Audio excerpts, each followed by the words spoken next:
Cold left him first through the fingertips. Marcus Idris Okafor had spent his adult life around machines that groaned and hissed and occasionally tried to kill him, so when the pod above his head cracked with a sound like a rifle shot, some deep animal part of his brain simply catalogued it as maintenance issue and went back to sleep. It was the second crack, and the sudden shriek of atmosphere equalizing against 10,000 years of vacuum-sealed ice, that finally dragged him up out of the dark.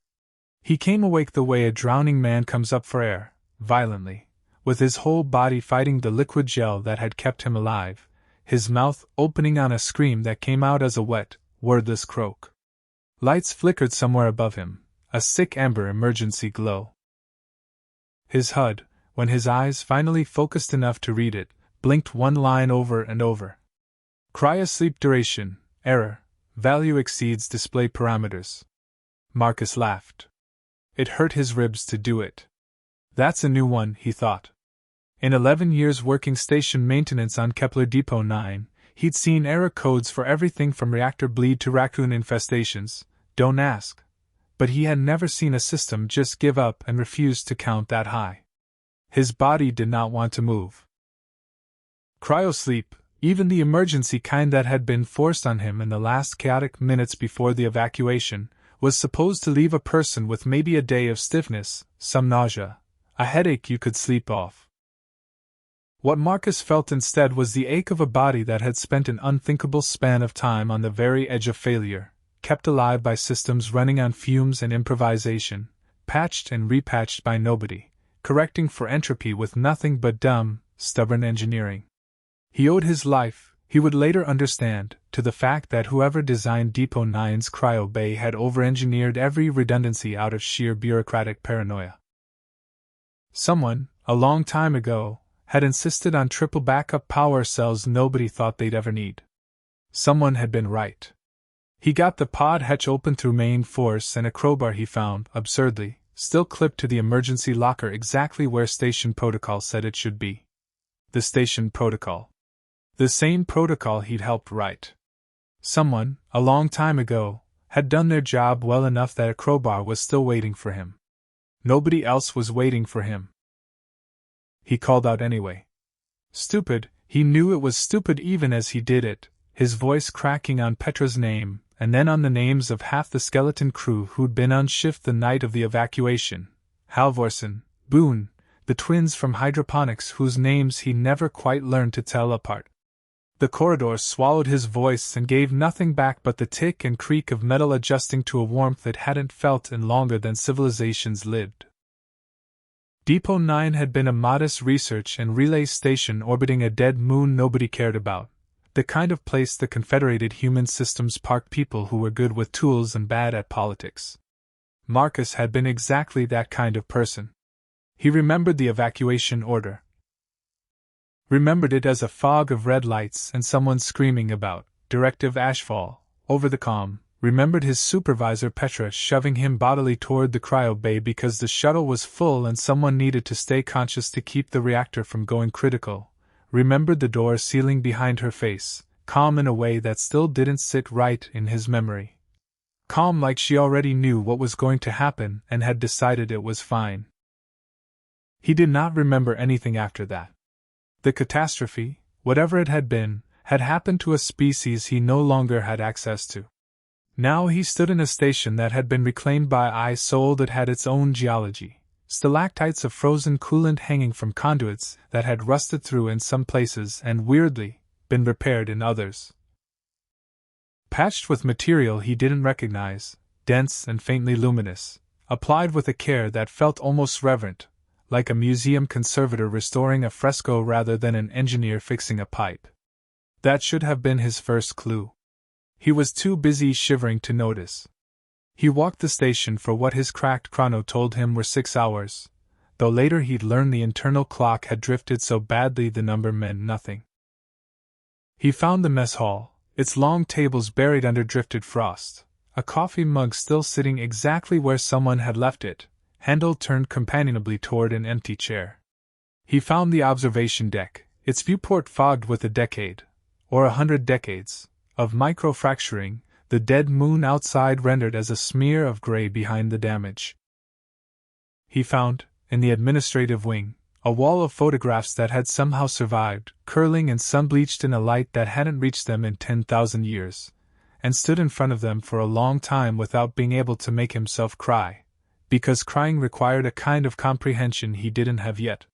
He found working lights 3 corridors down, in a section that had clearly been visited far more recently than 10 millennia ago, recently as in years, not centuries. A console blinked awake at his touch, and for one absurd moment of hope his heart leapt. Rescue. Then the interface resolved into a language that was not English, was not any human language, was elegant and looping and utterly foreign, laid neatly beside, and this was the part that made his stomach drop through the floor, a perfect, careful transliteration into English beneath it, like a museum placard translating hieroglyphics for tourists. This exhibit preserved in the condition it was discovered.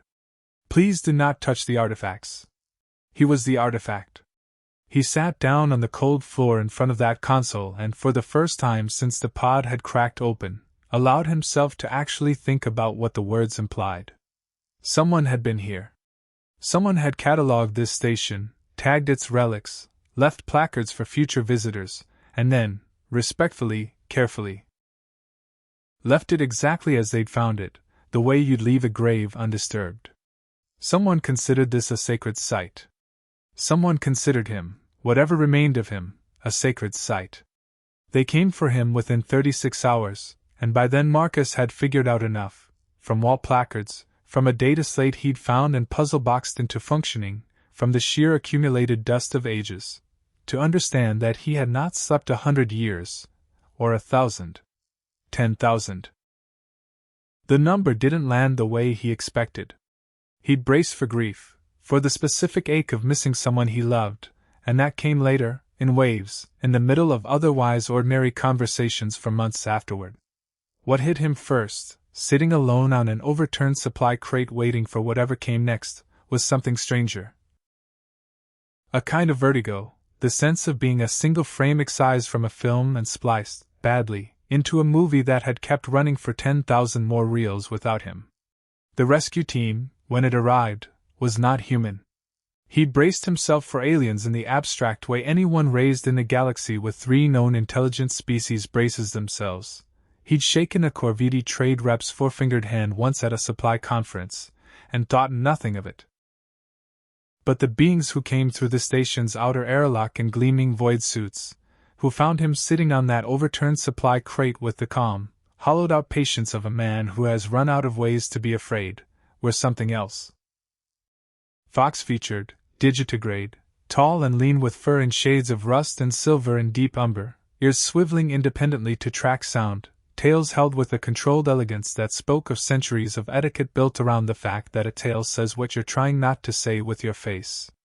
The one in front, young, russet-furred, dark eyes wide behind her visor, froze completely when she saw him. Her tail, Marcus would learn much later, had gone rigid as a flagpole, which among her people was somewhere between a gasp and a scream.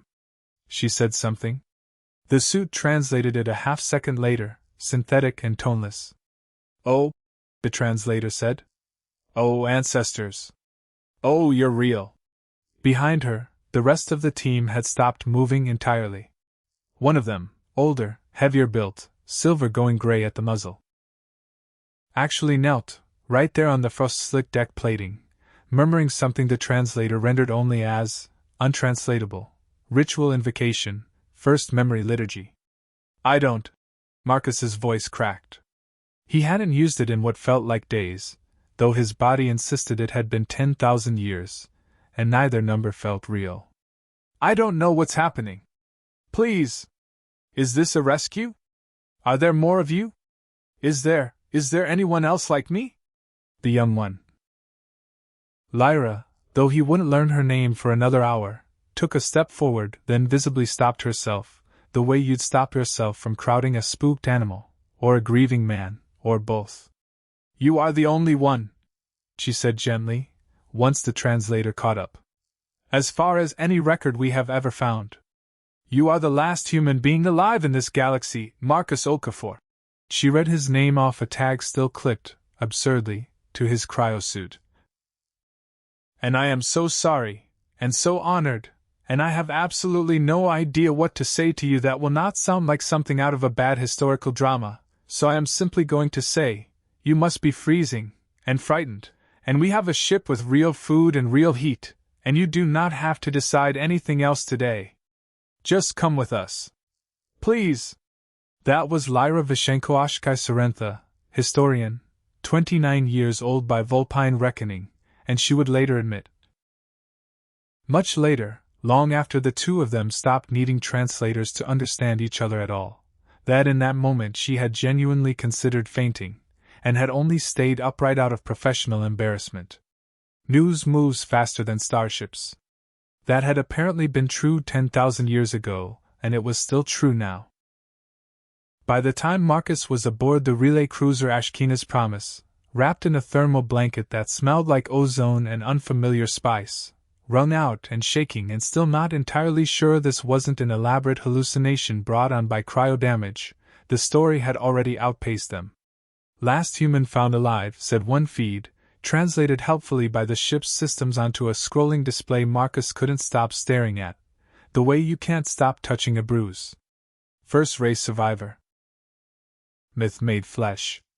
Governments demand custody of the Okafor artifact." That one made him laugh out loud, a short ugly bark of a sound, because apparently in 10,000 years nobody had figured out that a person's name wasn't a museum catalog number.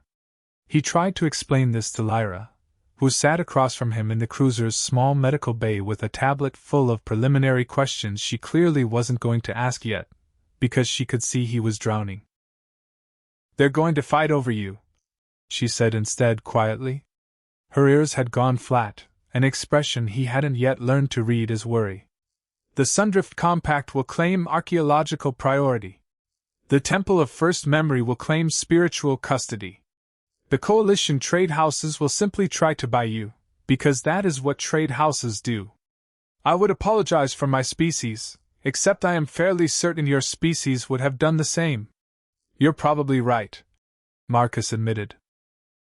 His voice still sounded strange to him, cracked from disuse. "We were pretty good at fighting over things. So the stories say." Lyra's ears flicked, caught between curiosity and old academic frustration. "Every possible version of the story, in fact. You are a wise creator to some of my colleagues. A terrifying conqueror to others. A compassionate guardian to a shrinking handful of us who still believe the oldest texts." She looked at him with an intensity that should have felt clinical, coming from a historian who had just found the rarest specimen in galactic history, and somehow didn't. "I don't suppose you could just tell me which one you are." "Neither," Marcus said. "I fixed a coolant loop that fed a habitat ring for 11 years. I once spent 4 months arguing with a supply requisition form about spare gaskets. I am not a wise creator.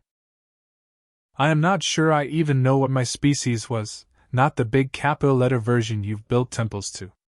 I just remember my own life. And it ends," he said, and the shaking in his hands got worse, "the day before we apparently disappeared from the universe. I don't know what happened. I don't know why. I woke up and everyone I love is 10,000 years dead, and you're all looking at me like I'm supposed to have the answer, and I don't have anything. I have a toolkit, and a coolant loop, and a supervisor's face and a closing door." Lyra was quiet for a long moment. Then she set the tablet down, deliberately screen first, so it stopped glowing between them. "Then we will simply have to find the answer somewhere else," she said. "Together, if you'll allow it. You're not an artifact to me, Marcus Okafor. You're a very tired man a very long way from home. I would like to help you find your footing before anyone tries to make you into a symbol." It was, he thought, the first kind thing anyone in 10,000 years had said to him. The scale of it took weeks to sink in.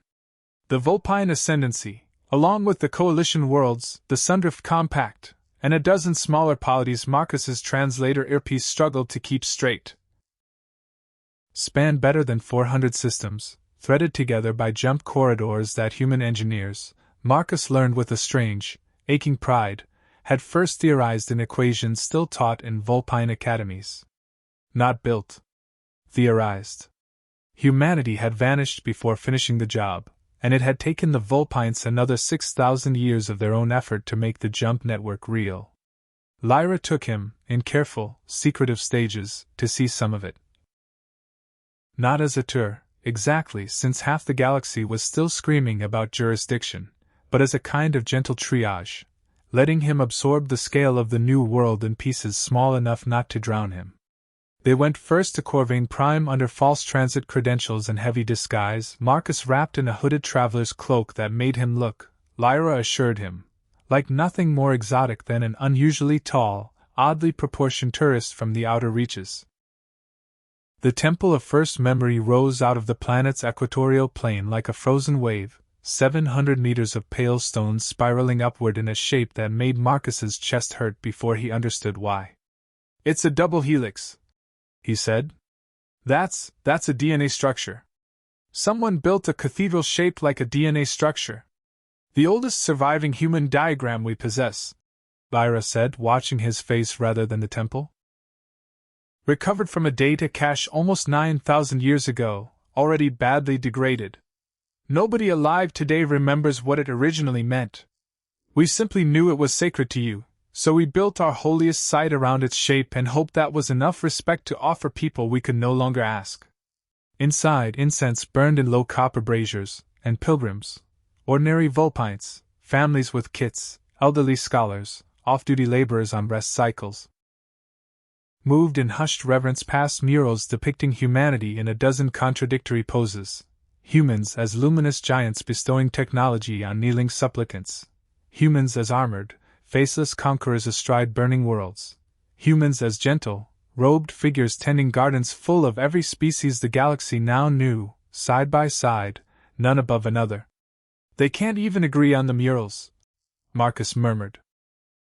"We have spent 10,000 years arguing about you," Lyra said, "because you left before you could tell us which one was true. Grief does that. It fills the silence with whatever story hurts least, or excites most, or serves the person telling it. That is not unique to my species. I imagine yours did it too, about your own dead."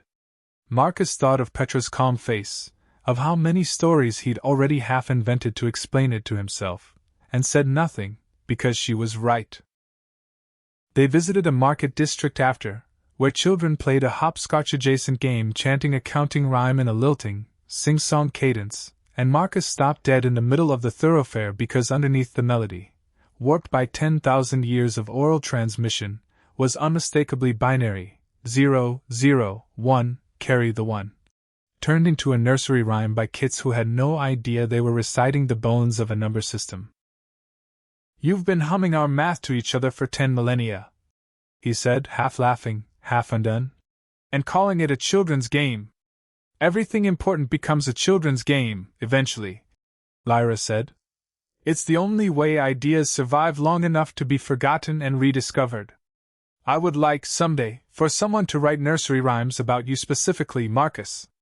Something true, this time, instead of something safe." It was small things, mostly, that kept the growing warmth between them honest rather than convenient.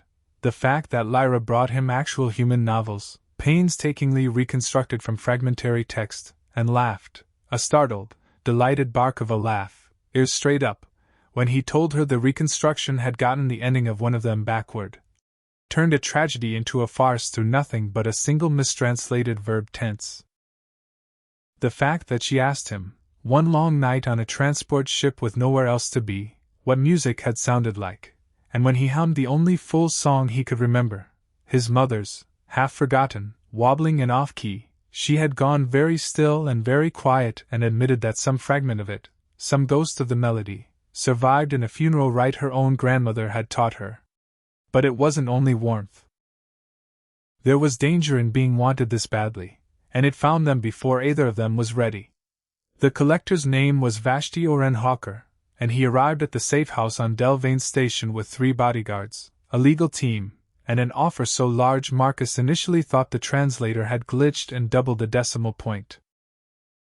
"I don't want to own you," Hawker said smoothly, settling into a chair he hadn't been offered, tail curled with the particular languid confidence of someone who had never once in his life been told no and meant it. I want to preserve you.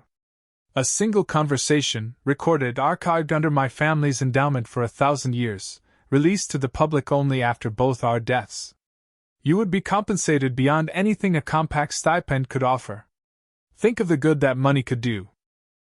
I think, Marcus said, that you flew a private cruiser through 2 blockade zones to make an offer to a man you consider a piece of the true cross, and I think the last time somebody made me an offer like that, it was a supply vendor trying to get me to sign an exclusive parts contract that would have bankrupted the whole depot's maintenance budget. I said no then too. Hawker's smile didn't waver, but his tail went very still. Everyone has a price, Mr. Okafor. I had one, Marcus said. Rescue. A place to belong. Somebody willing to see me instead of what I represent. Funny thing about prices, once you're paid, they stop working on you. He glanced at Lyra, who had gone rigid beside him, ears flat with a fury she was visibly restraining out of diplomatic necessity. I think I've already been paid, actually. So you can go home. It should have ended there. It nearly didn't. Hawker's bodyguards moved half a step closer to the door in a way that made Lyra's hand drop, casually, to the sidearm she was not technically licensed to carry inside compact jurisdiction, and for one hellbreath the room felt like it might tip into something ugly. Until Lyra's grandmother, alerted by a discreet signal from the safe house's junior archivist, arrived with 2 armed temple custodians and a very pointed reminder that attempted coercion of a sovereign refugee under active academic protection was, in fact, a crime in 11 separate jurisdictions, several of which Hawker's own shipping routes depended on. Hawker left smiling, which somehow felt worse than if he'd left angry. That will not be the last of them, Lyra said afterward, hands still faintly trembling as she busied them with tea either of them drank. I am sorry. I hoped we would have more time before the wolves, forgive the expression, before people like him found you. You didn't do anything wrong, Marcus said. You stood between me and a man with more money than sense. That's not an apology you owe me. It's not the money that frightens me, Lyra admitted, quiet now, tail curled protectively around her own feet. It's how easily this could have gone differently. How many more of him there must be. I keep thinking, what happens the day I'm not fast enough? What happens the day it isn't a collector with a legal team, but someone willing to simply take you? Marcus reached across the small space between them and took her hand, marveling, as he still did every time, at the softness of the fur, the careful sheathing of claws that could have opened his wrist to the bone and never once had. Then I guess we make sure that day doesn't come, he said. Together. You said that word first, remember? I'm holding you to it. He didn't kiss her that night. He wanted to. He was aware, in the exhausted, overwhelmed way of a man still learning to be a person again, that it would have been too much, too fast, unfair to both of them. But he held her hand, and she let him, and neither of them said anything about what that meant. Not yet. Not every scholar shared Lyra's conviction, and Marcus met the opposition in person 4 months into his new life, at a symposium on Corvain Prime that Lyra had fought hard to get him invited to. Not as an exhibit, she'd insisted to the organizing committee, but as a co-panelist, a historian in his own right on the subject of his own vanished species. Dr. Thren Vasquez-Kelleth, Vulpine academics, Marcus had learned, often carried compound surnames blending mentor lineages, a scholarly custom that made every faculty roster read like a genealogy chart, was the leading voice of what Lyra called, not quite affectionately, the Grimmer camp. Silver-furred, precise, with the clipped diction of a man who had spent 30 years building a reputation on a single unpopular thesis and had no intention of surrendering it to a fresh-faced junior historian and her tame human curiosity. With respect, Vasquez-Kelleth said, in front of an auditorium of several hundred scholars and, Marcus suspected, considerably more journalists disguised as scholars. Sentiment is not evidence. Dr. Sorrentha's romantic notion that humanity vanished in an act of noble sacrifice is a comforting story. It has the singular disadvantage of being unsupported by 90% of the archaeological record, which instead shows a species whose final centuries were marked by escalating conflict, resource conflicts, weapons research on a scale that dwarfed anything in the historical record before or since. The first race did not disappear because they loved us. They disappeared, in all likelihood, because whatever they built finally consumed them, and we have spent 10 millennia building temples to their ashes out of a species-wide inferiority complex. The room was very quiet. Marcus felt Lyra go rigid beside him at the panel table, felt the old, worn groove of an argument she'd clearly had 100 times before, and found himself, unexpectedly, angry. Not for himself, but for her, for 6 years of stubborn, underfunded, mock conviction that he now had the standing, however strange that standing was, to actually defend. "Can I respond to that?" Marcus asked into his microphone, and the room's attention swung to him like a physical weight. "By all means," Vasquez-Callas said, with the faint, indulgent condescension of a man who did not expect the room's newest and strangest attraction to mount a serious counterargument. "You're right that we built weapons," Marcus said. "You're right that the last decades were ugly, by what I remember and what little I've read since. We were not a peaceful species waiting around to become gods. We fought each other constantly, over things that in hindsight probably didn't matter as much as we thought they did." He let that land, watched a few surprised ears prick up around the auditorium. "But you're building your entire argument on the idea that a violent species can't also make a sacrifice. I've met exactly one Vulpine collector who offered me a literal fortune to own a conversation with me like I was a piece of furniture, and about 100 more of your people, historians, archivists, a kid outside a temple who asked if it hurt to only have one nose, who have been nothing but generous to a stranger they owe nothing to. Both of those things are true about your species at the same time. Why is it so hard to believe both things were true about mine?" Vasquez-Callas's ears flattened, the closest thing to a flinch Marcus had learned to read in a Vulpine face. "Anecdote is not." "No," Marcus agreed. "It's not evidence." "You're right. But Dr. Sorrentha found a sealed vault with a hazard glyph set on it that means containment, not destruction. I read those symbols myself, in my own species training standard, glyphs I learned in a mandatory safety course a decade before I ever went into cryo. That's not sentiment. That's a training manual. I'd be very curious what your 90% of the archaeological record has to say about that, once someone finally lets her finish the excavation you've spent 6 years blocking funding for." The murmur that ran through the auditorium afterward was not, Lyra told him later, breathless with delight, remotely proper academic decorum, and it was, without question, the best afternoon of her professional life. It took Lyra 4 more months to make the excavation happen. 4 months of academic maneuvering, quiet bribery of a records clerk with a truly excellent bottle of fermented stone fruit wine, and one extremely uncomfortable dinner with her own mother, a Sundrift compact senator who considered her daughters first-race sympathies. A professional embarrassment right up until the symposium footage made her, suddenly and grudgingly, reconsider the political value of being seen to support her. 4 months in which Marcus was smuggled between 3 continents and 1 orbital habitat, in which he learned to eat with foreign cutlery and answered to a dozen honorifics, and against every instinct he had, learned to smile for hollow crews when the alternative was a diplomatic incident. 4 months in which something quiet and stubborn kept growing between a maintenance engineer and a historian who refused to treat him like a museum piece.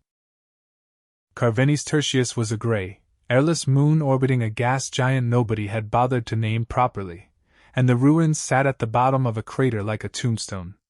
It was smaller than Marcus expected, a single squat structure of dull gray alloy, half swallowed by regolith, its surface pitted by 10,000 years of micrometeorite strikes.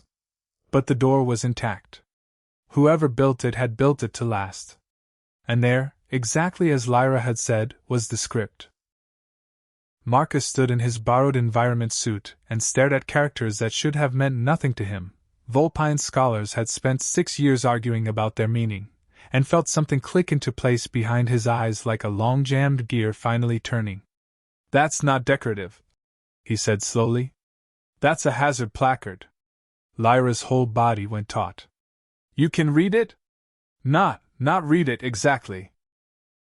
He reached out, gloved fingers hovering an inch from the metal, and the memory surfaced from somewhere so deep it didn't feel like his own, a training module, mandatory annual certification, the kind of thing you clicked through half asleep 100 times over a career and only really learned in your hands, in muscle memory. "This is a containment glyph set. I did decompression safety training on these back on Depot 9. Older stations still used the old symbol standard even after most places switched to holographic. 3 interlocking triangles means active containment breach risk. The spiral underneath means it's not a physical hazard. It's an information hazard, or a... He stopped. His mouth had gone dry inside the suit. It means whatever's sealed in there isn't supposed to be understood. Just kept. Kept, Lyra echoed. Not destroyed. "You can't destroy some things," Marcus said, and he didn't know where the certainty came from, except that it arrived with the same quiet, bone-deep authority as the door glyphs themselves, as if some part of his species' memory had been waiting 10,000 years for someone to finally ask it the right question. "Sometimes the only thing you can do is build the biggest, strongest box you can, and hope your grandchildren are smart enough not to open it." They spent 3 days at the site properly, Lyra's small excavation team, 5 graduate researchers and 1 grizzled expedition pilot who'd flown for the Ascendancy's Survey Corps before academia, carefully mapping the structure without breaching the seal itself. Marcus found himself, unexpectedly, in his element for the first time since waking. Not as an artifact, not as a symbol, but as an engineer looking at an engineering problem, tracing conduit runs, identifying power junctions, explaining load-bearing struts to graduate students who listened to him with the rapt, hungry attention of people finally getting to ask the horse's mouth instead of guessing from bones. It was on the 3rd night, huddled together in the cramped warmth of the survey shelter while a thin, keening wind that shouldn't have existed on an airless moon whistled through some structural resonance in the crater wall, that Lyra finally asked him the question she'd clearly been holding for months. "Do you regret it?" she asked. "Waking up into this?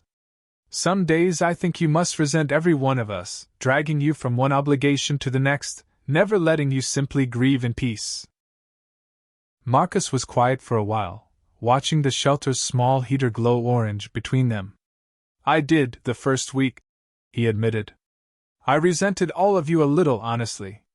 Not for anything you did wrong, just for existing, for being proof that the universe kept going fine without us. That's an ugly thing to admit. It's an honest one," Lyra said. "I would rather have honesty from you than performance." "I don't resent it anymore," Marcus said. "Not since you.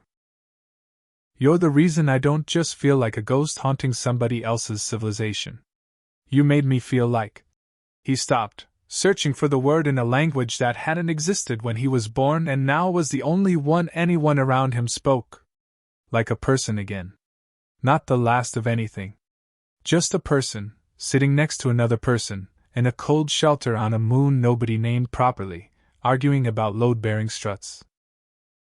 Lyra's ears had gone soft, folded in that particular way he'd learned meant something closer to her heart than embarrassment or amusement. "For what it is worth," she said, "you did the same for me. I spent 6 years being told my life's work was a sentimental fantasy. You are the first proof I have ever had that I was right to hope." Outside, the wind kept up its impossible, keening howl, and inside the little shelter, for a moment, neither of them was afraid of anything at all. The graduate researchers, to their considerable credit, gave the 2 of them exactly the privacy they needed and not one moment more, which meant that by breakfast the next morning the entire 5-person survey team was pointedly, cheerfully failing to make eye contact with either Marcus or Lyra, and the expedition pilot. A leathery, sardonic Vulpine named Chorus, who had flown survey routes for the Ascendancy for 30 years and had, by his own admission, Stop being surprised by anything the universe had to offer sometime around year 12, simply poured Marcus a second cup of the shelter's truly abysmal field ration coffee and said, without looking up from his instrument checks, "Took you both long enough." "I beg your pardon?" Lyra said, ears going pink. "I've flown a great many survey teams to a great many ruins, Dr. Sorrentha," Chorus said placidly. "I know what it looks like when two people have been circling each other for the better part of a year. Congratulations. Now eat your ration bar before the cold gets into it. Frozen protein paste is a genuinely miserable way to start a morning of structural surveying." The work itself, over the following 2 days, gave Marcus something he hadn't realized he'd been starving for since the moment the cryopod cracked open: the plain, unglamorous satisfaction of a job done competently among people who respected the doing of it. He mapped conduit runs with the graduate students, corrected a load-bearing calculation that would have collapsed the support strut 2 meters from the vault door, and found himself, for entire stretches of an afternoon, simply forgetting to feel like the last human being alive. Feeling instead like an engineer on a job site, trading dry jokes with colleagues about the client's questionable specifications, except the client was a species 10,000 years dead and the specifications were a warning meant to survive the end of the world. "You're good at this," Lyra told him quietly, watching him double-check a resonance reading with the calm, practiced hands of a man who had done exactly this kind of work for 11 years of his life. "I don't mean the reading of the glyphs. I mean all of it. You slot into a task like it was built for you." "It was," Marcus said. "That's the strange thing nobody in your temples ever seems to guess about us. We weren't gods. We were mostly just people who got very, very good at fixing things, because things kept breaking and somebody had to. Maybe that's the whole secret behind the vault too. Maybe the last, best thing humanity ever did wasn't some grand heroic gesture. Maybe it was just a very good repair job, done by people who took their job seriously, on the biggest, most terrifying problem anyone had ever handed them." Lyra looked at him for a long moment, in a way that made him feel, not for the first time, entirely seen. "I think," she said, "that you may have just written the first line of my book."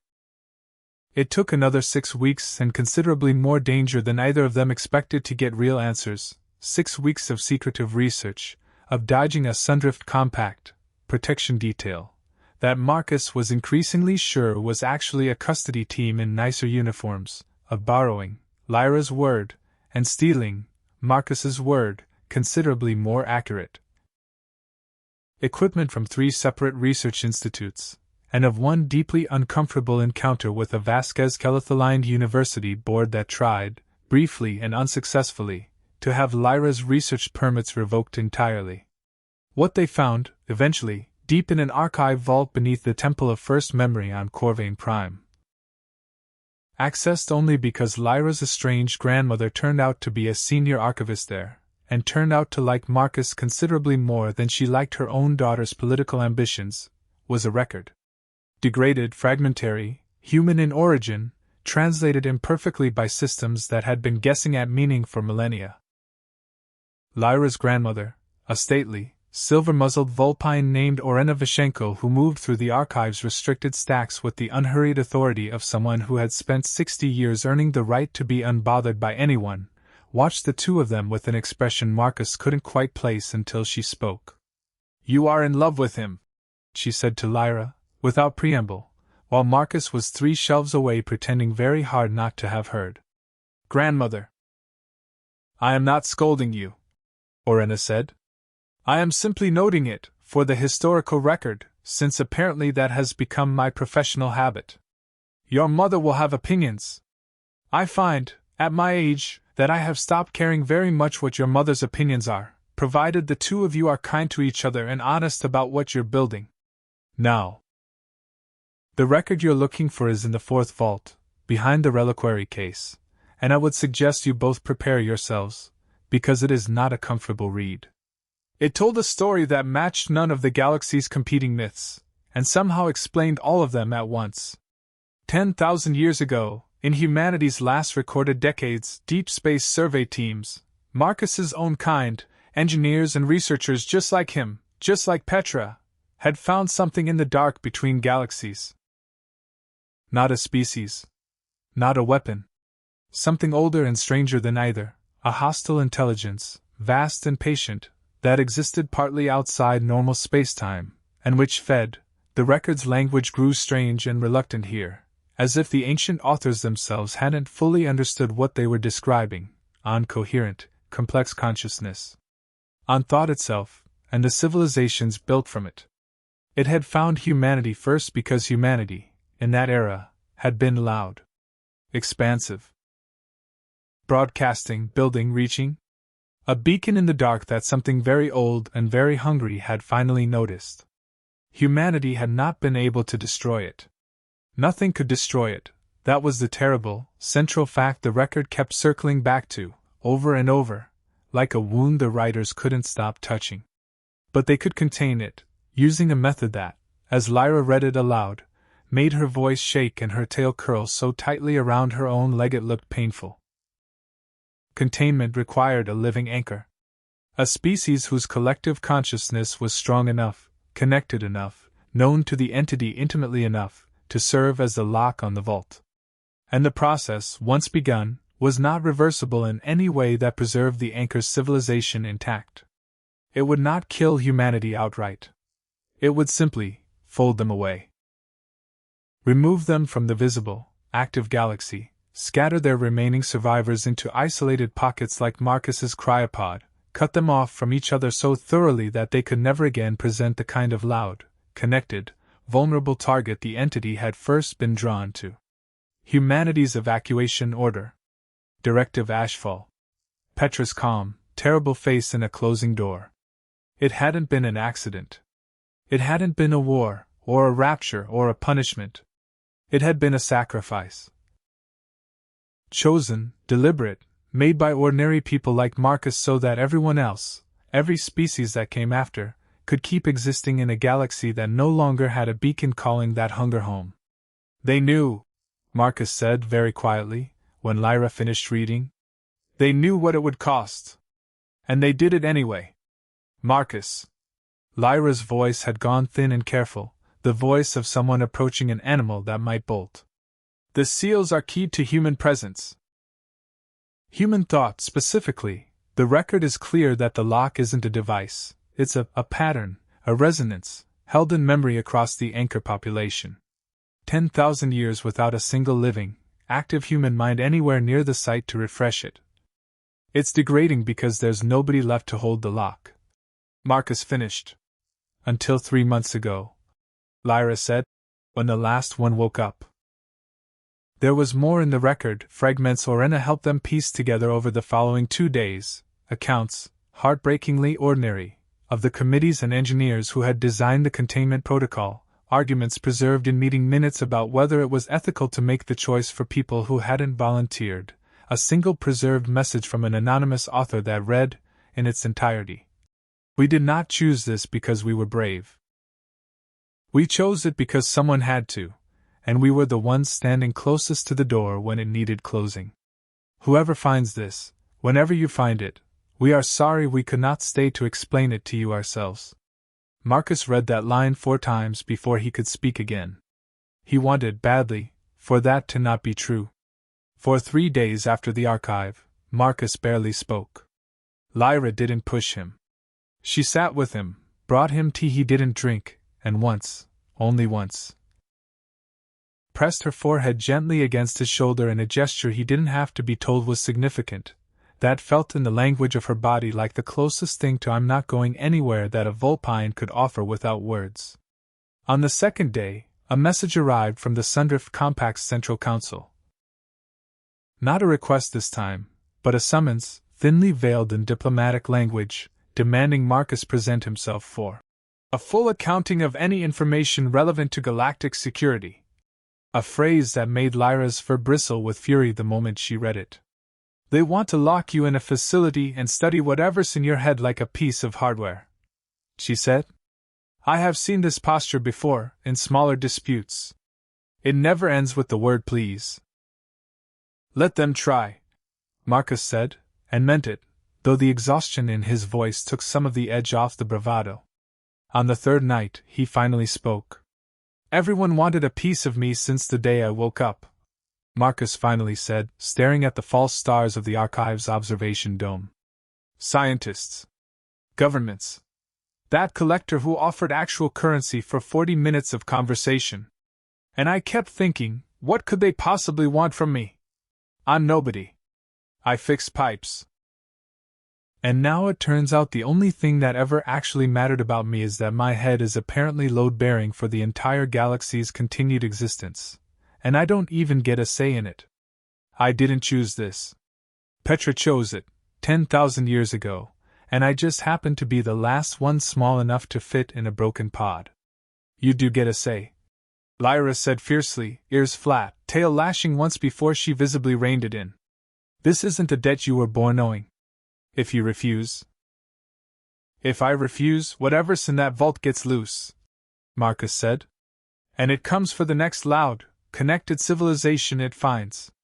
Which, from what I've seen the last 4 months, appears to be all of you."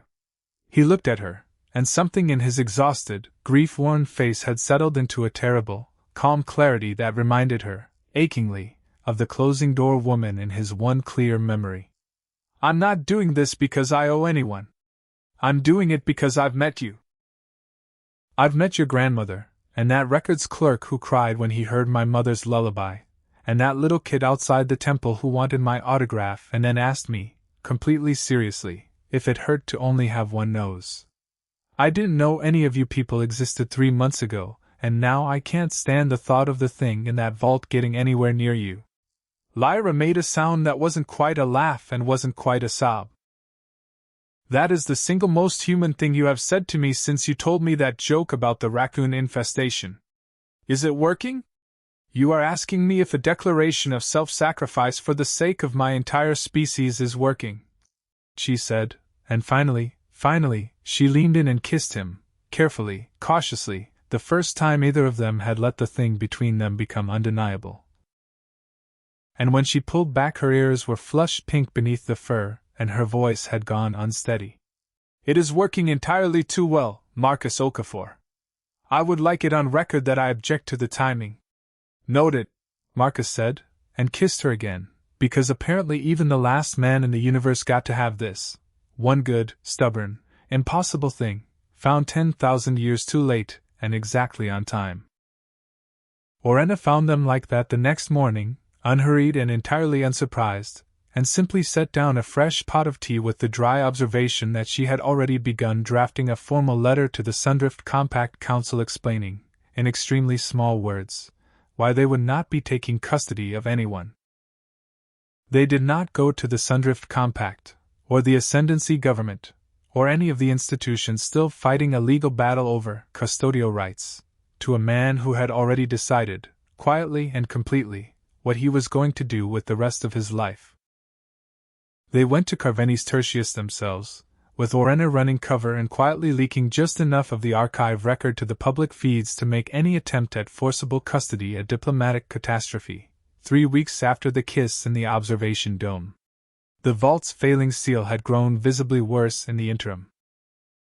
Hairline fractures of pale light crept along the containment glyphs like frost on a window, and standing near the door now came with a low, wordless pressure behind the eyes, a sense of being noticed by something enormous and patient and very far away, that made even Lyra's composed academic calm fray at the edges.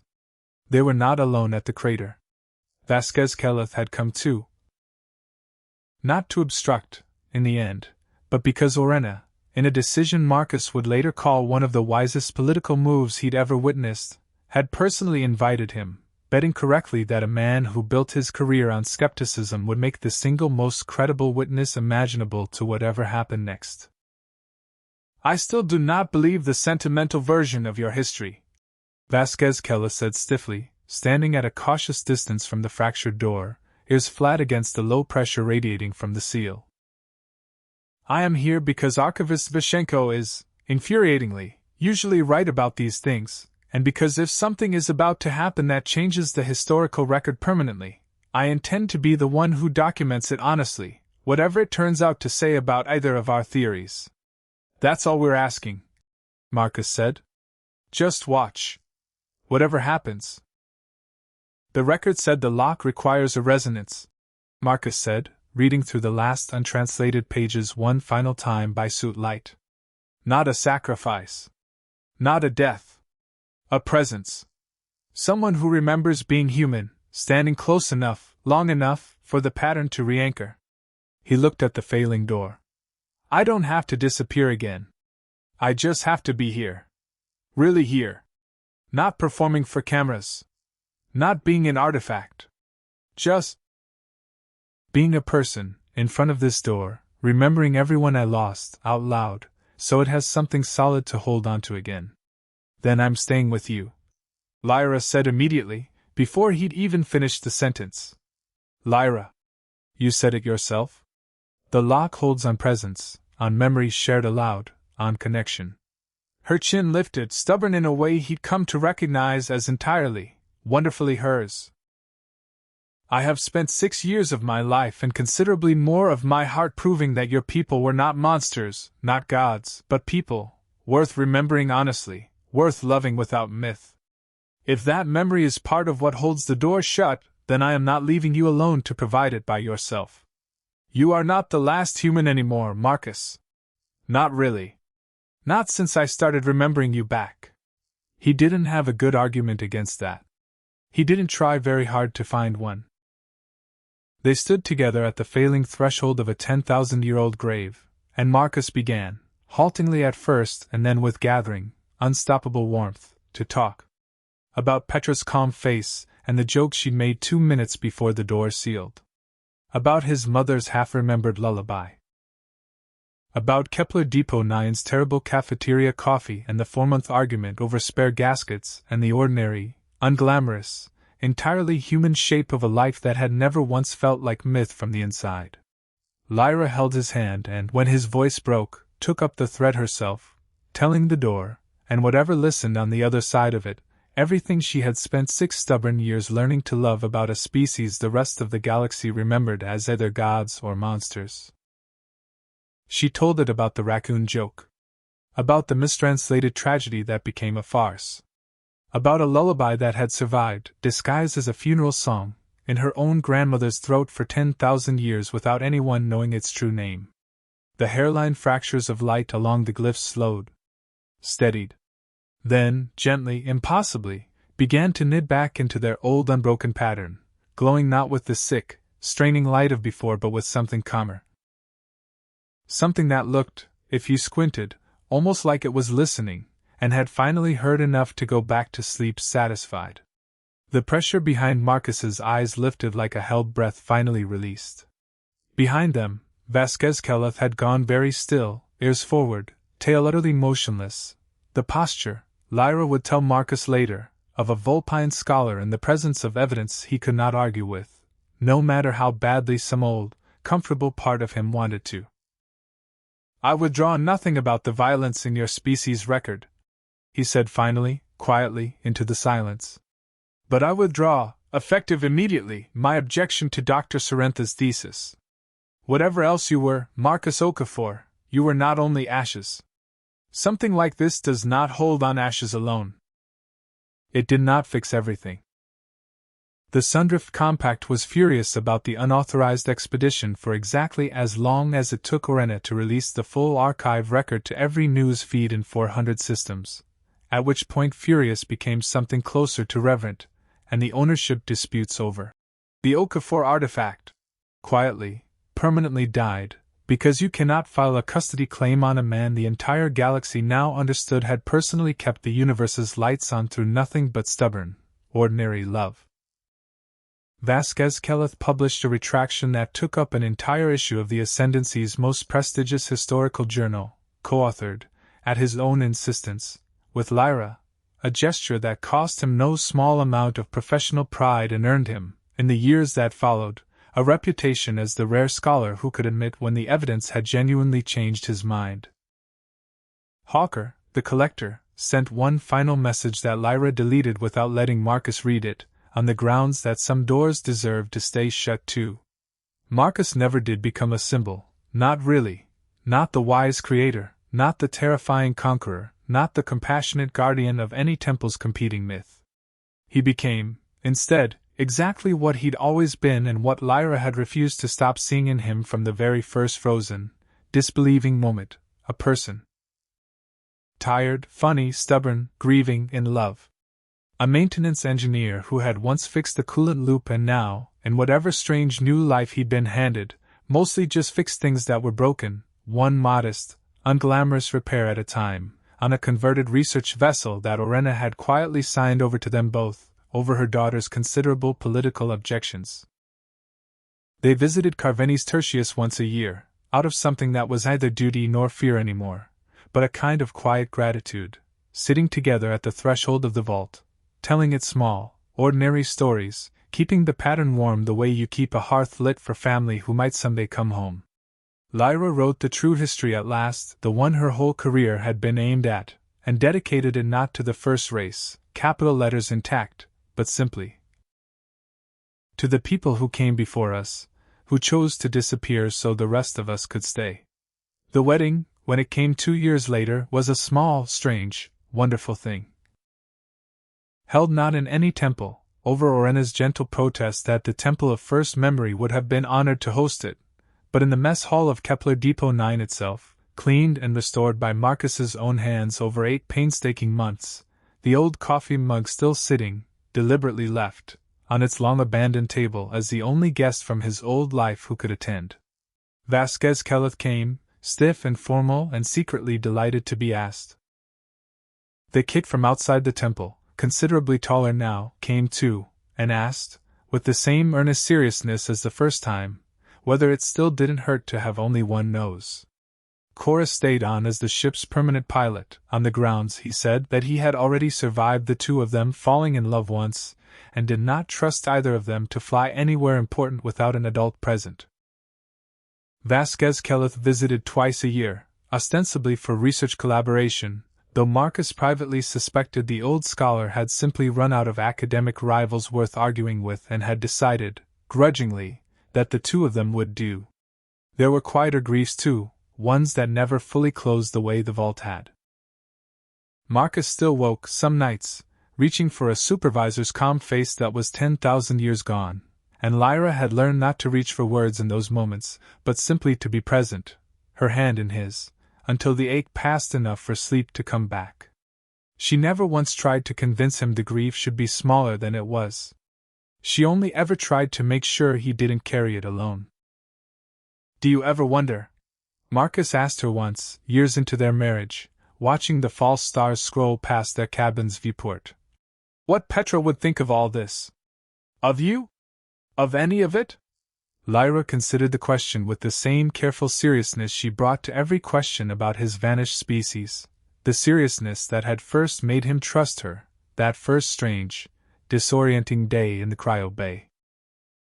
"I think," she said finally, "that anyone who could stay calm enough to make a joke 2 minutes before sealing herself behind a door forever was a person who understood, better than most, that the story doesn't end just because one chapter does. I think she would be glad the story kept going. I think she would like the ending we're building."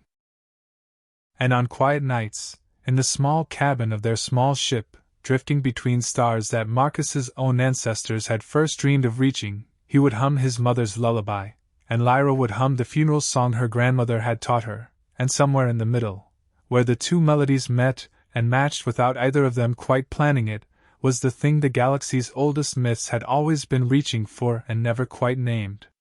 Not a wise creator. Not a terrifying conqueror. Not even, in the end, a compassionate guardian. Just family, found, against every possible odd, 10,000 years too late, and exactly, impossibly, on time.